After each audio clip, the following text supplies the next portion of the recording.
وعلیکم السلام ورحمۃ اللہ وبرکاتہ۔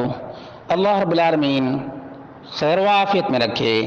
سوال بڑا ہی عجیب سا ہے، وہ یہ ہے کہ جائفل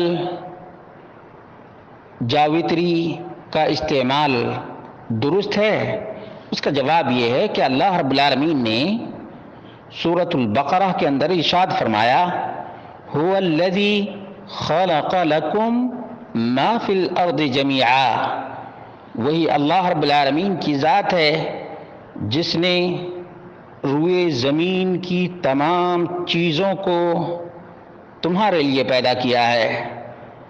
یہ اس بات کی دلیل ہے کہ جس چیز کی حرمت یا کراہت قرآن و سنت سے ثابت نہیں، اس کا استعمال بالکل ہی جائز اور درست ہے۔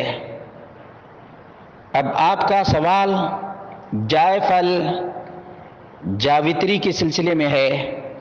عام طور پر کھیر یا گوشت، پھرنی یا دیگر چیزوں میں اس کا استعمال ہوتا ہے۔ اس کو جائفل، جاوتری، بسباسا اور نٹ میگ بھی کہا جاتا ہے۔ تو اس کا استعمال بالکل جائز اور درست ہے، بالکل جائز اور درست ہے، اور زمانہ قدیم سے جو حکیم لوگ ہیں وہ استعمال کرتے چلے آئے ہیں۔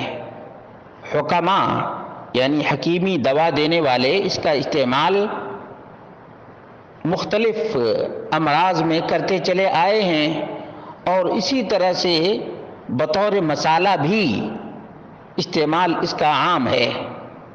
اس کا استعمال بالکل عام ہے، اور شرعاً اس میں کوئی ایسی چیز بھی نہیں پائی جاتی ہے جس کی وجہ سے اس کا استعمال ناروا اور نادرست ہو۔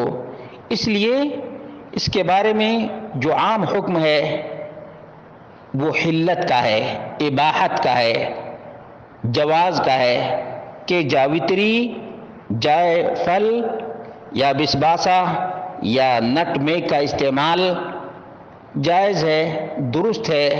واللہ اعلم بالصواب۔